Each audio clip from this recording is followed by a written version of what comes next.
बकरी ईद निमित्त सोलापुरातील व्यापाऱ्याने आणला तब्बल 190 किलोचा बोकड।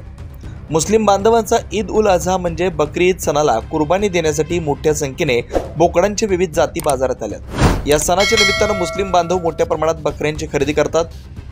सोलापूर शहरातील मंगळवार बाजारमध्ये राहणाऱ्या तौफिक कल्याणी यांनी तब्बल 190 किलोचा शिरोळी जातीचा बोकड आणलाय। सोलापूर शहरातील मिरची व्यापारी तौफिक कल्याणी यांनी मध्य प्रदेशातील इंदोर जवळ असलेल्या देवास या गावातून शिरोळी या जातीचा बोकड आणला। हा बोकड दिसायला धडधाकट आहे, तर वजनाला तब्बल 190 किलोचा आहे। शिरोळी जातीचा बोकड असून सोलापूर शहरातील सर्वात जास्त वजन असणारा बोकड असल्याचा दावा मिरची व्यापारी तौफिक कल्याणी यांनी केला। दररोज या बोकड्याला खाण्यासाठी मका, गहू, ज्वारी, पिंपळाचे पान, कडबा आणि दररोज संध्याकाळी 2 लिटर दूध पिण्यासाठी दिलं जात आहे। हा बोकड पाहण्यासाठी सध्या व्यापारी तौफिक कल्याणी याच्या घरी नागरिक गर्दी करतायत। शिरोळी जातीचा 190 किलो असणारा बोकड विक्री करणार असल्याचं कल्याणी यांनी सांगितलं। या बोकडाची किंमत जवळपास 3 ते 4 लाख रुपये पर्यंत आहे। मुस्लिम बांधव या सणाला प्रामुख्याने बकऱ्याची कुर्बानी देतात। सोलापूर जिल्ह्यात मंगळवार बाजार मार्केट यार्ड समोर मंद्रुप, मोहोळ, कामती, सांगोला, बेगमपूर तसेच मोडदिंब या ठिकाणी बोकड खरेदी विक्री करण्याचा बाजार भरतोय। तर या ठिकाणी सिरोही, तोतापुरी, राजस्थानी, अजमेरी, कोटा, उस्मानाबादी आदी जातींची बोकड विक्रीसाठी वापरली जातात। तर काही मुस्लिम बांधव कुर्बानीसाठी मेंढ्यांची देखील खरेदी करत असताना दिसत आहेत।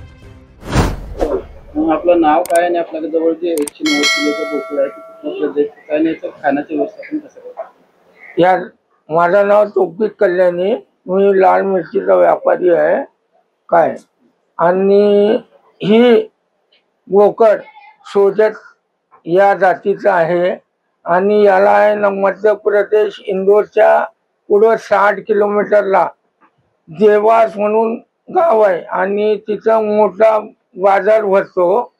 आणि हे याची खाण्याची व्यवस्था समजा गहू, मका आणि डाळी याप्रमाणे सुक्क आणि आपल्या इथं वडाचं पान असं याचा जेवणाचं हे आहे। आणि संध्याकाळी त्याला 2 लिटर दूध पाहिजे।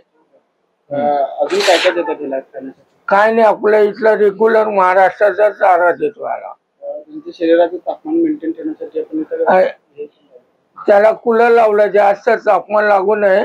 आणि आपल्या इथं आता 4 दिवस झालं चढ झाला इथं सोलापूरला येऊन। मागणी वगैरे झाली का?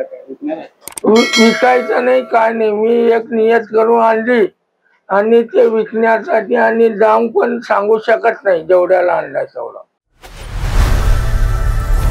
लोकनायक न्यूज।